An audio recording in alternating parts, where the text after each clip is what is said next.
నమస్తే health care కార్యక్రమానికి స్వాగతం. నాన్ యూనియన్ అంటే ఏమిటి? విరిగిన ఎముకలు అతకకపోవడానికి గల కారణాలు ఏమిటి? విరిగిన ఎముకలు అతకడానికి ఎంత సమయం పడుతుంది? ఓనెస్ రోబోటిక్ హాస్పిటల్ నుంచి consultant robotic orthopaedic surgeon doctor Rajasekhar Pappu గారు మనతో పాటు ఉన్నారు. వారిని అడిగి మరిన్ని వివరాలు తెలుసుకుందాం. అలాగే మీ సందేహాలకు స్క్రీన్ పైన స్క్రోల్ అవుతున్న నెంబర్స్ కు ఫోన్ చేసి నివృత్తి చేసుకోవచ్చు. నమస్తే డాక్టర్ రాజశేఖర్ గారు, welcome to Raj news. Sir, అసలు నాన్ యూనియన్ అంటే ఏమిటి? నాన్ యూనియన్ అంటే ఫస్ట్ మనం నాన్ యూనియన్ అంటే తెలుసుకోవడానికి అసలు ఫస్ట్ ఫ్రాక్చర్ అంటే ఏంటో తెలుసుకోవాలి. ఫ్రాక్చర్ అంటే ఏంటంటే ఒక ఎముక కంటిన్యూటీ ఉంటుందన్నమాట. దాంట్లో ఎప్పుడైనా పగుళ్ళు వచ్చి అది ఒక ఎముక కంటిన్యూటీ పోయి అది సపరేట్ అయిపోయింది అనుకోండి, ఒక ఎముక రెండు ముక్కలుగా, దాన్ని ఫ్రాక్చర్ అంటాం. సో అలా విరిగిన ఎముక అతకాల్సిందే. అది దాని ప్రతి ఎముకకి ఒక టైం అనేది ఉంటుంది. అది ఆ నిర్దిష్టమైన సమయంలో అతకనప్పుడు దాన్ని మనం నాన్ యూనియన్ అని అంటాం. ఓకే, దాన్ని ఎలా నిర్ధారిస్తారు మీరు? అంటే ఇప్పుడు బోన్ మనకి ఇప్పుడు బాడీలో ఉండే ప్రతి బోన్కి ఆల్రెడీ టైం డిసైడ్ అయి ఉంటుంది అనమాట. సపోజ్ ఇప్పుడు హ్యూమరస్ ఉందనుకోండి, మన ఆమ్ బోన్ ఎదిగితే 3 to 6 monthsలో అతకాలి. అది ఇప్పుడు థై బోన్ అనుకోండి, 6 months to 12 monthsలో అతకాలన్నమాట. అది ఇరిగిన వెముక 3 monthsలో కూడా అతకచ్చు, బట్ మ్యాక్సిమం 6 to 12 months అనమాట. సో ఇప్పుడు అది ఒకవేళ ఈ టైంలో కనుక అతకట్లేదు, ఇంకా టైం ఎక్కువ తీసుకుంటుంది అతకకుండా ఉండటం అని అంటే అప్పుడు దాన్ని మనం నాన్ యూనియన్ కింద డిసైడ్ చేస్తాం.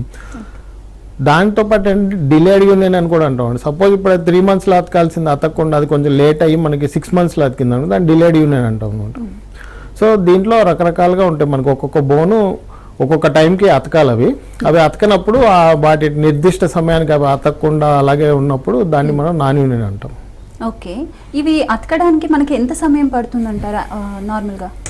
అదే ఇప్పుడు మనం చెప్పుకున్నాం కదా, ఇప్పుడు థై బోన్ అయితే 6 months to 12 months పడుతుంది. అదే షిన్ బోన్ అయితే 6 months to 8 monthsలో అతుకుతుంది అనమాట. అలాగే చేతి వేళ్ళు అనుకోండి, అవి ఒక 3 weeks to 6 weeks మ్యాక్స్ 2 monthsలో అతికిపోతాయి అనమాట. అట్లా దాన్ని బట్టి ఆ టైంలో అతుకుతాయి అవి. ఓకే, సో అవి అతకకపోవడానికి ఏమేమి కారణాలు ఉంటాయి అంటే జనరల్గా? అతకపోవడానికి మనకి చాలా కారణాలు ఉంటాయి. ఫస్ట్ ఒకటి ఏంటంటే ప్యాటర్న్ ఆఫ్ ఇంజురీ అనమాట.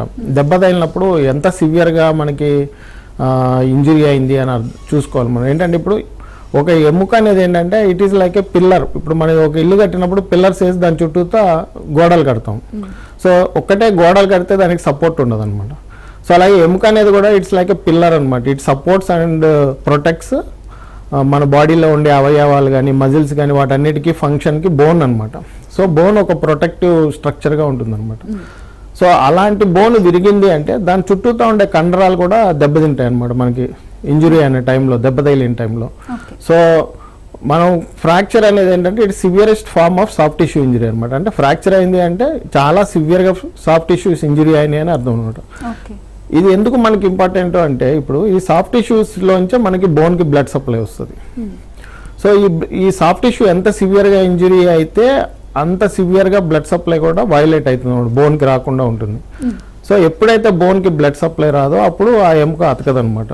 సో అలాగే ఇది కాకుండా ఇంకోటి మనకి ఏంటంటే ఇంకా ఇంజురీ అయినప్పుడు ఓపెన్ క్లోజ్డ్ ఇంజురీస్ అని ఉంటాయి. ఓపెన్ అంటే ఏంటంటే మన చర్మం ఉంటుంది కదా, చర్మం కట్ అయిపోతుంది. కట్ అయిపోయిన దాంట్లో కూడా ఇంకా కొన్ని రకాలు ఉంటాయి. ఆ రకాల్లో ఏంటంటే మనకి ఒకటి పెనిట్రేటింగ్ ఇంజరీ అంటే బోన్ బయటకు వచ్చేసి మట్టిలో కలిసిపోతుంది అనమాట.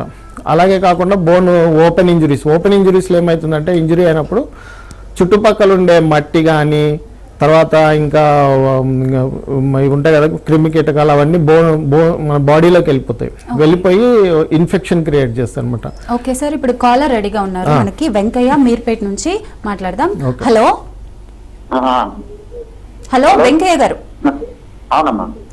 సార్, డాక్టర్ గారు ఉన్నారు, మీ సమస్యను చెప్పండి. హలో హలో చెప్పండి. గుడ్ మార్నింగ్ చెప్పండి. ఇప్పుడు నాకు మోకాలు దగ్గర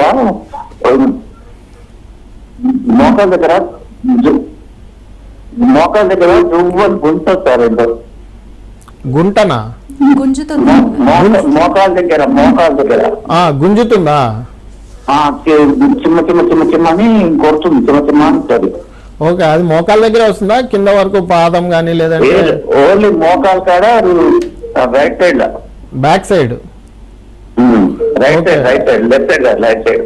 ఓకే, అంటే మీకు అక్కడ వాపు అలాంటివి ఏమైనా ఉన్నాయా?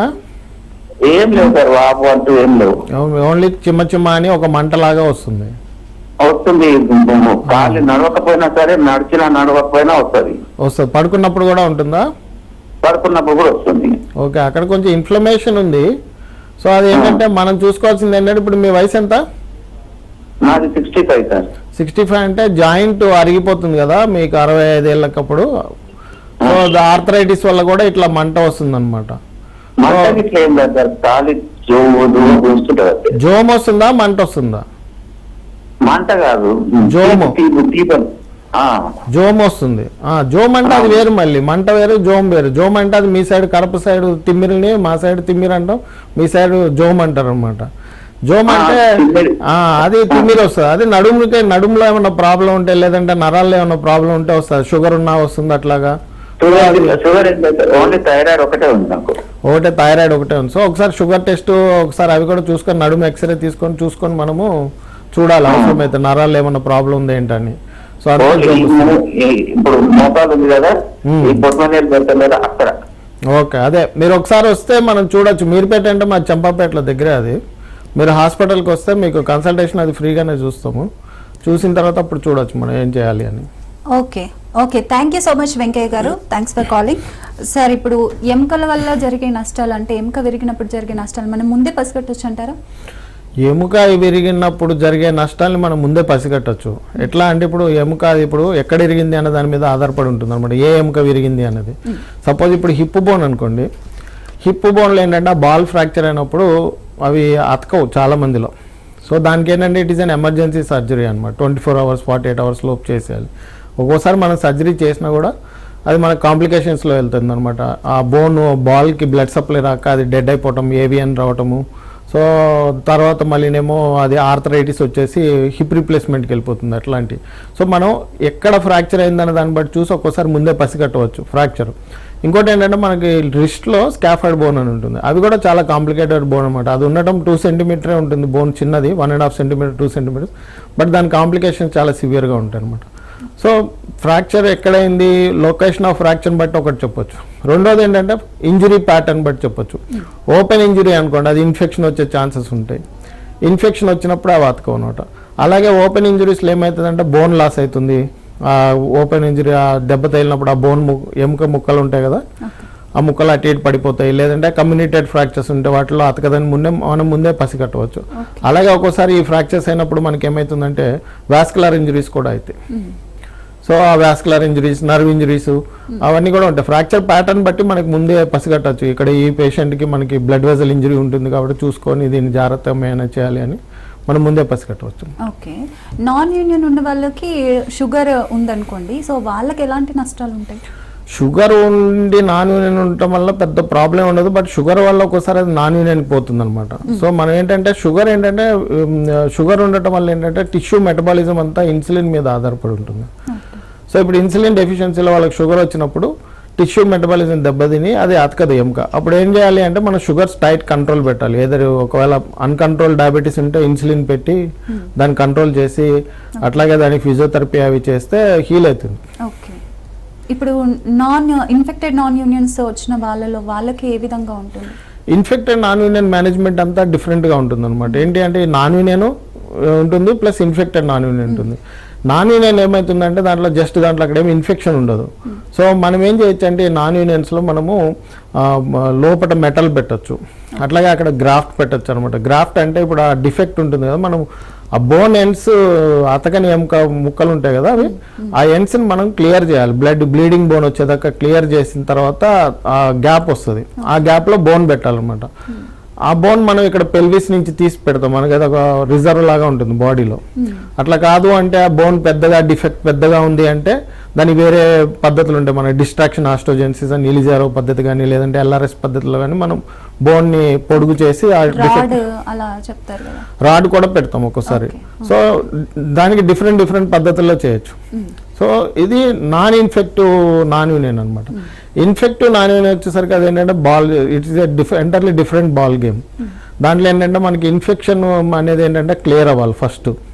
ఇన్ఫెక్షన్ క్లియరెన్స్ తేవడం చాలా కష్టం. ఎందుకంటే ఇప్పుడున్న పరిస్థితుల్లో మనకి ఎట్లా ఉందంటే చాలా యాంటీబయాటిక్ రెసిస్టెంట్ బ్యాక్టీరియా వస్తున్నాయి మనకి. బయట ఎక్కడైనా సరే ఇప్పుడు ఎవరికైనా సరే ఇన్ఫెక్షన్ వచ్చింది అంటే మామూలుగా ఏంటంటే అందరికీ మేము ప్రొఫిలాక్టిక్ యాంటీబయాటిక్స్ పెడతాం సర్జరీ చేసేటప్పుడు. ఓకే. అయినా కూడా ఇన్ఫెక్షన్ వచ్చింది అంటే they are resistant to those antibiotics which we're giving అని అర్థం. కానీ అది మనం ముందే పసిగట్టలేము. ఓకే. ఇన్ఫెక్షన్ వస్తే మనకు తెలియదు పలానా బగ్ ఉంది అక్కడ, అది ఇన్ఫెక్షన్ వస్తుంది, అది ఈ యాంటీబయాటిక్ రెసిస్టెంట్ అని మనం ముందే పసిగట్టలేము. అన్లెస్ పసి రావడము లేదంటే అక్కడ ఏమన్నా ఫ్లూయిడ్ కలెక్షన్ వస్తే ఆ ఫ్లూయిడ్ తీసి దాన్ని కల్చర్ పంపించి చేసిన తర్వాత కానీ మనకు తెలియదు అనమాట.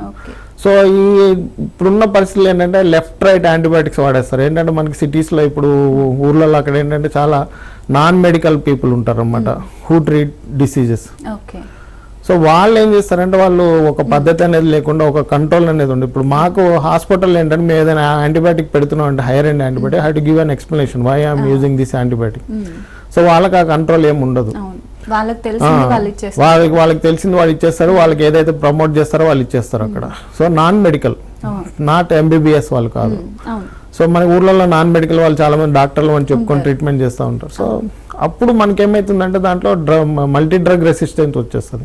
ఇప్పుడు నేను 10 years బ్యాక్ ఏ యాంటీబయాటిక్ అయితే ఇస్తున్నానో ఇన్ఫెక్షన్ క్లియర్ చేయడానికి, that antibiotic is not working today. So most of the antibiotic ఇప్పుడు కల్చర్ చేస్తే కూడా మనకి యాంటీబయాటిక్స్ ఏవి కూడా మనకి యాంటీబయాటిక్స్ చేంజ్ చేయాలి లేకుంటే ఏజ్ వల్ల అలా కాదు. అది బ్యాక్టీరియా ఏంటంటే ఇప్పుడు మనము సపోజ్ ఇప్పుడు మన యుద్ధం జరిగింది కదా, సో పాకిస్తాన్ వాళ్ళు మన మీద బాంబులు వేసినప్పుడు మనం S-400 తోటి మనం ప్రొటెక్ట్ చేసుకున్నాం. సో అలాగే ప్రతి బ్యాక్టీరియా కూడా ఏం చేస్తా అంటే ఇన్ఫెక్షన్ వచ్చినప్పుడు మనం యాంటీబయాటిక్ ఇస్తుంటే when it knows that it is getting killed because of antibiotic, అది కూడా ఏంటంటే ఒక ప్రొటెక్టివ్ షీల్డ్ క్రియేట్ చేసుకుంటది అనమాట. సో దాంతో ఏంటంటే యాంటీబయాటిక్ పెనిట్రేట్ అవ్వదు ఆ మెంబ్రెయిన్ దాటి. సో ఆ మెంబ్రెయిన్ ప్రొటెక్ట్ చేస్తూ ఉంటుంది బ్యాక్టీరియా. సో ఇన్ఫెక్షన్ క్లియరెన్స్ రాదు, దానివల్ల అది యాంటీబయాటిక్ రెసిస్టెన్స్ తీసేసుకుంటుంది. సో అది పనిచేయదు అనమాట ఇంకా యాంటీబయాటిక్. సో మనం ఏ యాంటీబయాటిక్ ఇచ్చినా ఇవ్వదు. సో ఇన్ఫెక్షన్లు ఏంటంటే కంపల్సరీగా కల్చర్ చేయాలి. కల్చర్ చేసినాక దాంట్లో సెన్సిటివ్ యాంటీబయాటిక్ ఏది, దాంట్లో ఏది హైయెస్ట్ సెన్సిటివ్ ఉందో చూడాలి. సో మనకి ఇప్పుడు ఉన్న యాంటీబయాటిక్స్ వాళ్ళు 10 యాంటీబయాటిక్స్ ఇస్తే దాంట్లో 8 యాంటీబయాటిక్స్ మనకి ఏంటంటే రెసిస్టెంటే ఉంటుంది ఇప్పుడున్న పరిస్థితుల్లో. సో దాంట్లో మనకి ఏంటంటే ఉన్న 2 యాంటీబయాటిక్స్ కూడా చాలా కాస్ట్లీ ఉంటాయి, లేటెస్ట్ యాంటీబయాటిక్స్ ఉంటాయి, they are not used much అనమాట. సో ఆ యాంటీబయాటిక్స్ కాస్ట్ ఎక్కువైపోతుంది మనకి ఇక్కడ మేనేజ్మెంట్ ట్రీట్మెంట్ ఇన్ఫెక్టెడ్ నాన్ యూనియన్లో. So it is always better to prevent infection than going in to an infection and treating it.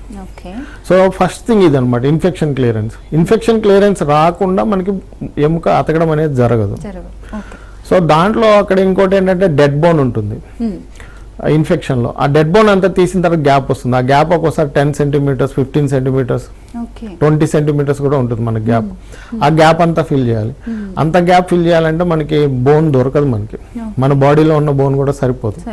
So దానికి ఏంటంటే మేము ఏం చేస్తామంటే ఎలిజారో అని ఒక రింగ్ ఫ్రేమ్ వేసి దాన్ని డిస్ట్రాక్ట్ చేసి ఆ గ్యాప్ ఫిల్ చేస్తాం అన్నట్టు. సో ఈ ఎలిజారో వేయటం వల్ల మనకు ఒక 2 types ఆఫ్ అడ్వాంటేజ్ ఉంటుంది. ఒకటి ఏంటంటే అది బోన్ డిఫెక్ట్ని మనం ఫిల్ చేయడానికి వాడతాము. రెండోది వచ్చేసి ఏంటంటే డిస్ట్రాక్ట్ చేసేటప్పుడు అక్కడ కొత్తగా బోన్ ఫామ్ అవుతుంది. ఆ బోన్ ఫామ్ అయినప్పుడు బాడీకి బాగా లింబ్ ఉంటుంది కదా, ఆ పార్ట్కి బ్లడ్ సర్క్యులేషన్ చాలా హై వచ్చేస్తుంది. ఆ వాస్కులారిటీ హై రావటం వల్ల ఇన్ఫెక్షన్ క్లియరెన్స్ కూడా వస్తుంది మనకి దానివల్ల. సో అదొకటి ఎలిజారో వాడతాం. సో దీంట్లో ఏంటంటే నాన్ ఇన్ఫెక్షన్ నాన్ యూనియన్లో మనం లోపల మెటల్ పెట్టచ్చు బాడీలో. ఇక్కడ మెటల్ లోపల పెట్టడానికి లేదు. బికాజ్ మెటల్ పెట్టామనుకోండి బ్యాక్టీరియా వెళ్ళి ఆ మెటల్ మీద కూర్చుంటుంది. ఆ మెటల్ మీద అదొక బయోఫిల్మ్ ఫామ్ చేస్తుంది, ప్రొటెక్షన్ షీల్డ్ అనమాట. ఓకే సార్, మనం కంటిన్యూ చేద్దాము. కాలర్ ఉన్నారు. సో రామాంజనేయులు అనంతపురం నుంచి కాలర్ ఉన్నారు. హలో అండి రామాంజనేయులు గారు. హలో చెప్పండి, డాక్టర్ ఉన్నారు, మీ సమస్య చెప్పండి. గుడ్ ఈవినింగ్, చెప్పండి సార్. నాకు 40 రోజులుగా యాక్సిడెంట్ సార్, కాలు ఇరిగింది. మీరు మీ టీవీ వాల్యూమ్ మ్యూట్ లో చేసుకుంటే మాకు క్లియర్ గా వినపడుతుంది మీ వాయిస్. లేదు చెప్పండి. 40 days కింద కాలు ఇరిగిందండి. కాలు ఇంకా అతకలేదా? అంటే ఇప్పుడు అది ఎక్కడ ఇరిగింది? అది అది ఒక మీకు 2-3 months పడుతుంది. ఇంకా 6 weeks కదా అయింది. కనీసం 3 months 3.5 months పడుతుంది అది మీకు అతకడానికి నార్మల్ పరిస్థితుల్లో. ఇన్ఫెక్షన్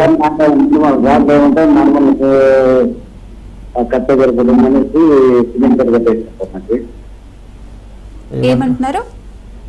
సిమెంట్ కట్ట కట్టింది మేడం. సిమెంట్ కట్టేశారా? ఓకే. మీకు రాడ్ వేయలేదు, ఆపరేషన్ చేయలేదు, ఓన్లీ కట్టేశారు. కట్టేశారు. కట్టేశారంటే కూడా అతుకుతుంది. ప్రతి దానికి ఆపరేషన్ చేయాల్సిన అవసరం లేదు మనం ప్రతి ఫ్రాక్చర్కి. ఇప్పుడు మీకు ఆ ఫ్రాక్చర్కి ఆపరేషన్ అవసరం లేదు కాబట్టి మీ డాక్టర్ గారు కట్టేశారు కాబట్టి అది కూడా అతుకుతుంది, మీకేం టెన్షన్ లేదు. ఎందుకంటే మోకాల దగ్గర అంటున్నారు కాబట్టి అది 6 weeks నుంచి 3 months 3.5 months పడుతుంది అది అతకడానికి. కాబట్టి మీరేం టెన్షన్ పడాల్సిన అవసరం లేదు. అది హాస్పిటల్కి వెళ్ళేసి కట్ చేసిన సార్. కట్ చేసుకున్నారా? కట్ చేసిన సార్ డాక్టర్. మరి ఇప్పుడు కట్ చేసుకుంటే అది మీరు అతకపోతే అది అతకదు కదా, అతికే వరకు ఉండాల్సిందే. అది లేట్ అవుతుందని చెప్తున్నాను సార్. లేట్ అవుతుంది, ఒక్కోసారి లేట్ అవుతుంది. లేట్ అయినప్పుడు మీరు ఆగాలి, వెయిట్ చేయాలి దానికి. ఎందుకంటే అది ఇప్పుడు బాడీ ఎలా రియాక్ట్ అవుతుంది అన్నది మీ బాడీ మీద ఆధారపడి ఉంటుంది. మీకు ఇప్పుడు విటమిన్ లోపం ఉండొచ్చు, వేరే ఇంకైనా లోపం ఉండొచ్చు. అవన్నీ చూసుకొని మనం అవన్నీ సరి చేసుకుంటే అది అతుకుతుంది. మీరు తొందరపడి కట్టు దించేసుకుంటే నష్టం మీకే జరుగుతుంది, వేరే ఎవరికి జరగదు. ఏంటండి?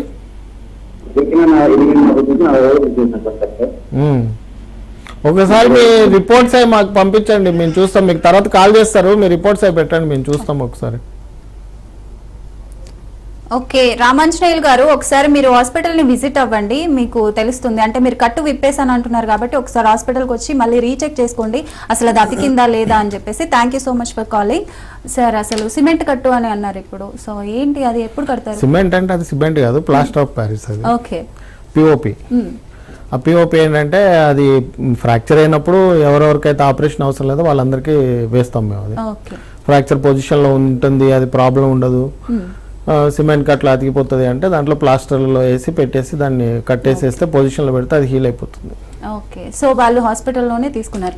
జస్ట్ ఇప్పుడు నార్మల్గా ఎక్కువ మంది వెంకలు ఇరిగినాయంటే చాలు నాటు వైద్యం సైడ్ వెళ్తున్నారు. సో అదైతే బాగా క్యూర్ అవుతుంది అని చెప్పి అటు సైడ్ ఎక్కువ వెళ్తుంటారు, ఊర్లో వాళ్ళకి తెలియదు కాబట్టి ఎక్కువగా.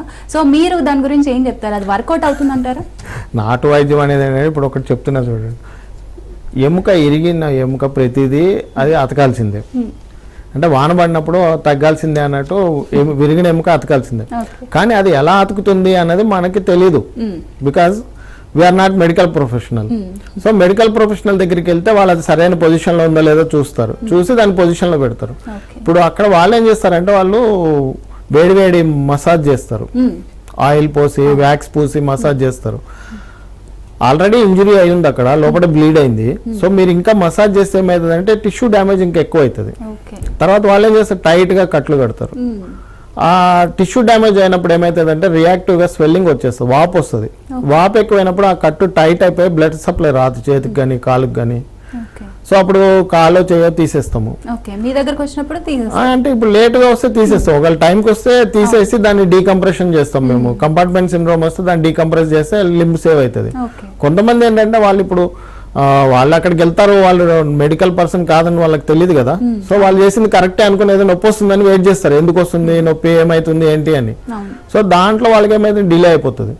మా దగ్గరికి వచ్చేసరికి అది ఆల్రెడీ ఆంపిటేషన్ లోకి వెళ్ళిపోయే స్టేజ్ లో వస్తారు మా దగ్గరికి. సో ఆంపిటేషన్ చేస్తుంటాం, మేమే 2 చేశాను అట్లా చేసిన వాళ్ళకి, కట్లు కట్టించుకొని వచ్చిన వాళ్ళకి. అలా కాకుండా ఇంకా వేరే ప్రాబ్లమ్స్ కూడా ఉంటాయి. వీళ్ళు ఏంటంటే జూడెక్స్ అట్రోఫీ అని వచ్చేస్తుంది ఇట్లా ఈ నాటు కట్లు కడితే. అంటే మనకి ఏంటంటే వాళ్ళకి నరాలు డ్యామేజ్ అవుతాయి కదా, సో అప్పుడు సింపాథెటిక్ ఓవర్ యాక్టివిటీ అయిపోతుంది. ఓవర్ యాక్టివేట్ అయినప్పుడు they will have continuous pain. Once it starts nobody in this world can treat it. వాళ్ళకి అట్లా చెయ్యంత తిమ్మిరిగా మంటగా అలాగే ఉంటుంది అనమాట. ఇది ఎక్కువగా రిస్ట్ లో ఫుట్ లో అవుతుంది ఆ ప్రాబ్లం, జూడెక్స్ అట్రోఫీ. సో వాళ్ళు వెళ్ళి రిస్ట్ బోన్ అయినప్పుడు ఇరిగినప్పుడు మణికట్టు దగ్గర ఇరుగుతుంది కదా, ఇరిగినప్పుడు ఆ కట్లు కట్టించుకొని వాళ్ళు వస్తారు మా దగ్గరికి 2 days 3 days లేదంటే 6 weeks తర్వాత వస్తారు. సో అప్పటికే మనం ఏం చేయలేం, మేము ట్రీట్మెంట్ పెడతాం. కానీ ఒకవేళ వాళ్ళు రెస్పాండ్ అయినా కూడా ఒకసారి 1 year పట్టొచ్చు దాన్ని తగ్గడానికి. It has to come down on its own. So తర్వాత వాళ్ళకి ఏంటంటే చాలా స్టిఫ్నెస్ కూడా వచ్చేస్తుంది, మూవ్మెంట్స్ అవన్నీ ఏముండవు. సో మళ్ళీ ఫిజియోథెరపీ చేయాలి, ఒక్కోసారి అవసరమైతే సర్జరీ చేసి అదంతా రిలీజ్ చేసి మూవ్మెంట్స్ తెప్పించాల్సి వస్తుంది వాళ్ళకి. సో చాలా కాంప్లికేషన్స్ ఉంటాయి. ఎముక ఎలా అయినా సరే అతికింది అది అతకాల్సింది, అది వంకర అతుకుతుందా ఎలా అతుకుతుంది అనేది మనం ఎక్స్రే తీసుకొని స్పెషలిస్ట్ దగ్గరికి వెళ్ళినప్పుడే తెలుస్తుంది. Okay. Most of the fracture, కొన్ని ఫ్రాక్చర్స్ ఏంటంటే అవి పొజిషన్లోనే ఉంటాయి. అవి అలా ఉన్నప్పుడు వాళ్ళు నాటు కట్లు వేసినప్పుడు అవి అతుకుతాయి, వాళ్ళు బాగానే ఉంటారు. అవును. కాబట్టి దానివల్ల వాళ్ళు ఏదో గ్రేటు మేమేదో ఇది అనుకుంటే చాలా తప్పు అది. ఓకే. ఎందుకు అంటే ఇప్పుడు వాళ్ళు అది ఎవరి దగ్గరికి వెళ్ళినా అలాగే సక్సెస్ అవుతుంది. అది వాళ్ళ దగ్గరికి వెళ్ళినా సక్సెస్ అవుతుంది, నా దగ్గరికి వచ్చినా సక్సెస్ అవుతుంది. కానీ కొన్ని రేర్ కేసెస్ అయితే ఉంటాయి. కొన్ని రేర్ కేసెస్ కాదు, చాలా ఉంటాయి కాంప్లికేటెడ్ కేసెస్. ఇప్పుడు వాళ్ళు కూడా ఏం చేస్తున్నారు అంటే ఎంబీబీఎస్ డాక్టర్లు పెట్టుకుంటున్నారు అక్కడ. ఓకే. చాలా మంది ఎంబీబీఎస్ డాక్టర్లు పెట్టుకుని ఎక్స్రేలు పెట్టి చూపించి దీనికి కట్ట ఆపరేషన్ అని అడిగి చూస్తున్నారు. వాళ్ళు కూడా ఇప్పుడు కొంచెం తెలివి మీరారు. సో వాళ్ళు ఏం చేస్తారంటే వాళ్ళ దగ్గర కాంప్లికేషన్స్ అయినప్పుడు వెళ్ళి వాళ్ళని కొట్టరు. నేనే అదే అడుగుతాను పేషెంట్ని. మా దగ్గరికి వచ్చి మా దగ్గర గొడవ వేసుకుంటారు, మా హాస్పిటల్లో పగల కొడతారు కదా మీరు, అక్కడ వెళ్ళి వాళ్ళ దగ్గర ఎందుకు గొడవ వేసుకోరు? ఒక్కసారి 2-3 వెళ్ళి గొడవ వేసుకుంటే వాళ్ళు కూడా జాగ్రత్త పడతారు. ఓకే సార్, ఇప్పుడు ఇన్ఫెక్షన్ వల్ల కాలు పొట్టిగా అవుతుంది అని కొంతమందికి అలా అవుతుంది కదా, సో అప్పుడు మీరు అంటే మెడికల్ పరంగా ఎలాంటి ట్రీట్మెంట్ ఇస్తారు? అంటే ఇప్పుడు అది అందరికి ఇన్ఫెక్షన్ వచ్చి అతకనప్పుడు అందరికి కాలు పొట్టిగానే అవుతుంది. ఆ పొట్టిగానే అయినప్పుడు ఏం చేస్తామంటే దాన్ని మేము ఇలిజర్ వేసి దాన్ని డిస్ట్రాక్ట్ చేస్తాం. ఓకే. డిస్ట్రాక్ట్ చేసి ఈక్వల్ లెన్స్ చేస్తాం, 2 కాళ్ళు ఈక్వల్గా లెన్స్ చేసి దాన్ని డిఫెక్ట్ ఫిల్ చేసేస్తాం. ఓకే. సో అదేం పెద్ద ప్రాబ్లం ఉండదు. బోన్ ట్రాన్స్పోర్ట్ చేస్తాము. బోన్ ట్రాన్స్పోర్ట్ చేస్తే అది హీల్ అయిపోతుంది. 2 లిమ్స్ సేమ్ అయితే కూడా కావాలంటే ఇంకా ఎక్స్ట్రా కూడా చేసుకోవచ్చు లెంత్, ఏం ప్రాబ్లం లేదు. ఓకే. సో ఇప్పుడు స్కిన్ ఇన్ఫెక్షన్ ఏమన్నా ఉన్నప్పుడు నాన్ యూనియన్ మీరు ఎలా పరిష్కరిస్తారు? స్కిన్ ఇన్ఫెక్షన్ ఉండి స్కిన్ డిఫెక్ట్స్ ఉన్నప్పుడు ఏంటంటే దాన్ని కంపల్సరీగా డిబ్రైడ్మెంట్ చేసి this will go into multi disciplinary అనమాట. We'll involve plastic surgeon also. ఒకవేళ వాస్కులర్ ఇంజరీ ఏమంటే వీళ్ళు ఇన్వాల్వ్ వాస్కులర్ సర్జన్స్ కానీ ప్లాస్టిక్ సర్జన్స్, వాళ్ళు అందరు కూర్చొని మేము మాట్లాడుకుంటాం ఏం చేయాలి, వాట్ ఈజ్ ఆప్టిమల్ అని చెప్పి డిస్కస్ చేసుకొని సో వీళ్ళు డిబ్రైడ్ చేసి వాళ్ళు స్కిన్ క్లోజ్ చేసేస్తారు. ఎక్స్పోజ్ అయిన బోన్ ఎప్పుడు కవరేజ్ ఉండాలి. కవరేజ్ లేకుండా ఉంటే అది బోన్ డెడ్ అయిపోతుంది అనమాట. సో దాన్ని కవరేజ్ చేపించేస్తాం. ఒకవేళ వాస్కులర్ ఇంజరీస్ ఏమైనా ఉంటే ఫస్ట్ వాస్కులర్ రిపేర్ చేస్తాము. చేసిన తర్వాత దాన్ని స్కిన్ కవరేజ్ చేసి వీళ్ళు వెయిట్ ఫర్ 6 weeks. ఎందుకంటే ఆ వాస్కులర్ ఇంజరీ రిపేర్ చేసిన వాస్కులర్ ఇంజరీ హీల్ అవ్వాలి కంప్లీట్. సో ఇప్పుడు ఈ నాన్ యూనియన్ కి సంబంధించి ఏజ్ అనేది ఏ విధంగా ప్రభావితం చేస్తుందంటే? ఏజ్ అంటే ఇప్పుడు విత్ ఏజ్ హీలింగ్ కెపాసిటీ తగ్గుతుంది. అంటే పిల్లల్లోనేమో తుమ్మినా దగ్గిన ఫ్రాక్చర్లు అయితే అవి అతికిపోతాయి. సో పెద్దవాళ్ళలో ఏంటంటే అలాగే వాళ్ళ బోన్ కూడా వీక్ ఉంటుంది, వాళ్ళ బ్రిటిల్ బోన్స్ ఉంటాయి అనమాట ఆస్టోపోరోసిస్ వల్ల. సో ఆస్టోపోరోసిస్ వల్ల వాళ్ళ కాల్షియం, వైటమిన్ డి డెఫిషియన్సీ, తర్వాత ఏమన్నా ఇంకా హార్మోనల్ ఇంబ్యాలెన్స్ ఉంటుంది వాళ్ళకి. పారాథైరాయిడ్ హార్మోన్ ఎక్కువ ప్రొడ్యూస్ అవుతుంది కొంతమందిలో. సో వాళ్ళకి ఏమంటే వాళ్ళకి కూడా అతుకవ ఎముకలు. సో వాళ్ళకి కూడా వాళ్ళకి ఆపరేషన్ చేసి ఫిక్స్ చేస్తాము. ఫిక్స్ చేసి then we'll find out the cause for osteoporosis, treat osteoporosis. Osteoporosis treat చేస్తే అది బోన్ హీల్ అయిపోతుంది అనమాట. లేకపోతే నాన్ యూనియన్లోకి వెళ్ళిపోతుంది. సో టీకేఆర్ ఓకే, కాలర్ రెడీగా ఉన్నారు. సో రాజు వరంగల్ నుంచి. రాజు గారు హలో. హలో అండి రాజు గారు ఉన్నారా? ఎస్ రాజు గారు, డాక్టర్ ఉన్నారు, మీ సమస్య చెప్పండి. హలో, గుడ్ ఆఫ్టర్నూన్, చెప్పండి. సార్ ఇట్లా మా డాడీ 70 పైన ఉంటాడు సార్. ఆయనకి కింద మడిమెను షుగర్ ఇన్ఫెక్షన్ వల్ల సర్జరీ అయ్యి ఆ మడి మొత్తం పాట్ తీసేశారు. ఓకే. సో అది ఇప్పుడు హీల్ అవ్వట్లేదు. ఇంకోటి ఏంటంటే బ్లడ్ సర్క్యులేషన్ కాక ఈ 2 లెగ్ లో క్లాట్స్ ఉన్నాయని చెప్పేసి అన్నారు వాస్కులర్ సర్జన్ వాళ్ళు. ఓకే. సో దానికి ఏమైనా ట్రీట్మెంట్ ఏమైనా ఆ క్లాట్స్ క్లియర్ కానికి కింద మడిమె క్లియర్ కానికి? అంటే ఆ క్లాట్స్ క్లియర్ కానికి ఏంటంటే మనం మామూలుగా ట్రీట్మెంట్ పెడతాము, యాంటీకోగులెంట్స్ అవి. సో ఇప్పుడు కొంతమందిలో ఏంటంటే డయాబెటిక్ ఫుడ్స్లో ఏంటంటే డిఫ్యూజ్ వాస్కులర్ ప్రాబ్లమ్స్ ఉంటాయి. అంటే వాళ్ళకి ఇప్పుడు చాలా మందిలో ఏంటంటే ఒక్క ప్లేస్లోనే బ్లాక్ ఉంటుంది. బట్ ఈ డయాబెటీస్ ఉంది, డిఫ్యూజ్గా ఉన్న వాటిలో ఏంటంటే మనం స్టంట్ వేసినా కూడా ఒక్కోసారి వాస్కులారిటీ రాదు సరిగ్గా వాళ్ళకి. ఎందుకు అంటే డయాబెటిక్ ఫుడ్స్లో 2 types ఉంటుంది అనమాట. ఒకటి ఏంటంటే మేజర్ మైక్రోవాస్కులర్ ఉంటుంది, మైక్రోవాస్కులర్ ఉంటుంది. మన మైక్రోవాస్కులర్ స్టంట్ వేసినా కూడా మైక్రోవాస్కులర్ బ్లడ్ సప్లై రాదు వాళ్ళకి. సో నేనేం చేస్తా అంటే డయాబెటిక్ ఫుడ్స్కి నా దగ్గర హైయెస్ట్ సక్సెస్ రేట్ ఉంది. వాళ్ళకి మేము బ్లడ్ సప్లై ఇంప్రూవ్ కావడానికి సర్జికల్ ప్రొసీజర్స్ చేసి నేను వాళ్ళకి డిబ్రైడ్ చేసి హీల్ అవుతుంది వూండ్ మా దగ్గర అయితే. ఈవెన్ యాంపిటేషన్ చేయాలి అని చెప్పినవి కూడా నేను లిమ్ సేవ్ చేసిన సందర్భాలు ఉన్నాయి. సో ఒకసారి మీరు మా దగ్గరకు వస్తే చూసి మనము ట్రీట్మెంట్ ఏంటి అని ప్లాన్ చేయొచ్చు. ఇంకోటి ఏంటంటే ఆల్మోస్ట్ మేము హాస్పిటల్లో 2-3 months అడ్మిట్ అయ్యి ఉన్నాము మన ఇంట్లోనే. అక్కడ స్పెషల్ వాటర్ సర్జన్ కూడా చెక్ చేసి చెప్పారు, అంటే ఈ 2 legs లో పై నుంచి మన ఇప్పుడు నడుము నుంచి కింద వరకు సర్క్యులేషన్ అనేది క్లాట్స్ అనేది ఏర్పడే వల్ల ఆ హీల్ అనేది అవ్వట్లేదు, కింద మాత్రం ఆ పార్ట్ మొత్తం డెడ్ అయిపోయింది. సో దానివల్ల డెడ్ అయిందా లేకపోతే వయబుల్ ఉందా చూడాలి మనం. డెడ్ అయిన పార్ట్ ని తీసేశారు. డెడ్ అయిన పార్ట్ తీసేస్తే వైబుల్ ఉన్న పార్ట్ని మనం సేవ్ చేయొచ్చు, ఏం ప్రాబ్లం ఉండదు. మీరు ఒకసారి వస్తే మనం చూసి మాట్లాడతాను నేను మీతోటి. అంటే దానికి ఇంకేమైనా రెమెడీస్ ఏమన్నా సార్, మెడిసిన్ కానీ లేకపోతే ఫుడ్ కానీ లేకపోతే? లేదా దానికి సర్జికల్ ఆప్షనే ఉంటుంది, నేను సర్జరీ చేస్తాను దానికి, అది బ్లడ్ సప్లై ఇంప్రూవ్ కావడానికి. సో అది వస్తుంది, మీకు వస్తుంది, ఒకసారి వస్తే చూసి మాట్లాడచ్చు. ఎస్ సార్, థ్యాంక్ యూ రాజు గారు. ఒకసారి ఓనర్స్ రోబోటిక్ హాస్పిటల్ని అయితే అప్రోచ్ అవ్వండి, మీకు తెలుస్తుంది. సో సార్, ఇప్పుడు మనకి టీకేఆర్ గురించి, టోటల్ నీ రీప్లేస్మెంట్ గురించి ఒకసారి చెప్పండి. టోటల్ నీ రీప్లేస్మెంట్ అంటే మనకి ఇప్పుడు నీ పెయిన్ మేనేజ్మెంట్లో డిఫరెంట్ పద్ధతులు ఉంటాయి మనకి. అంటే ఎవ్రీ పద్ధతి ఏంటంటే ప్రతిదీ కూడా మన స్టేజ్ ఆఫ్ ఆస్టియోఆర్థరైటిస్ ఏముంది అనే దాని మీద ఆధారపడి ఉంటుంది. ఇప్పుడు stage 1, grade 0, grade 1, grade 2, grade 3, grade 4 అని ఉంటుంది.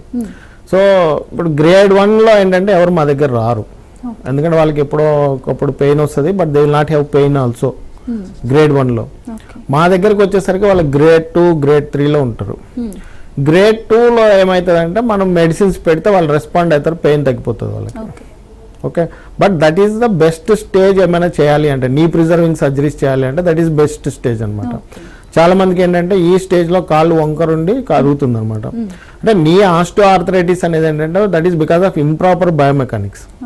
మన కాలు మీద లోడ్ బేరింగ్ సరిగ్గా రాక ఒక జాయింట్ అరిగిపోతుంది అనమాట. చాలా మందికి జాయింట్ ఒక సైడే అరుగుతుంది, ఇంకో సైడ్ అరగదు. దాంట్లో 2 జాయింట్స్ ఉంటాయి, మీడియల్ లేటరల్ అని. సో ఏదో ఒక సైడ్ అరుగుతుంది, అదంతా డిపెండ్స్ ఆన్ డిఫార్మిటీ.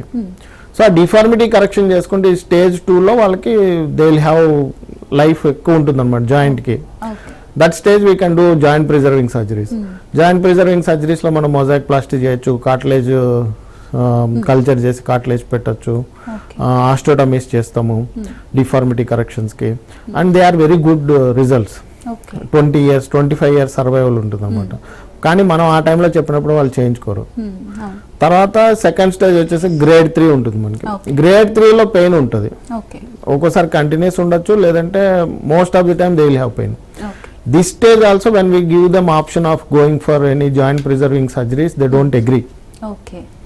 సో ఈ స్టేజ్లో కూడా చేయొచ్చు, but life of the joint will be less అనమాట. You won't get the same duration of effect like in grade 2లో వచ్చినంత కాలం రాకపోవచ్చు. అక్కడ 20 years 25 years వస్తాయి, ఇక్కడ 15 years 10 years రావచ్చు. సో మన దగ్గరికి వచ్చేది ఎప్పుడంటే వాళ్ళు గ్రేడ్ 4లో వస్తారు. గ్రేడ్ 4లో ఇంకా అక్కడ చేయడానికి ఏమి ఉండదు. అక్కడ ఓన్లీ 2 options ఉంటాయి. ఒకటి ఏంటంటే హెమికాండిలర్ ఆస్టోటమీ చేస్తాము, లేదు అంటే టోటల్ నీ ఆర్థ్రోప్లాస్టీ చేస్తాం అనమాట. టోటల్ నీ అంటే ఆ బోన్ ఎండ్స్ ఉంటాయి కదా, ఆ బోన్ ఎండ్స్ ని ఫ్రెషన్ చేసేసి అక్కడ మనం మెటల్ పెట్టి ఆ రెండింటి మధ్యలో పెడతాం, పాలిథిలిన్ ఇన్సర్ట్ పెడతాం. సో దానివల్ల వాళ్ళకి పెయిన్ రిలీఫ్ అయ్యి అట్లనే ఇదే టైంలో మనం ఆ వంకరున్న కాలు స్ట్రైట్ చేస్తాం, మళ్ళీ బయోమెకానిక్స్ కరెక్ట్ చేయాలి అక్కడ. Okay sir, thank you so much sir, చాలా బాగా వివరించారు. సో ఇది వాళ్ళ హెల్త్ కేర్ కార్యక్రమం.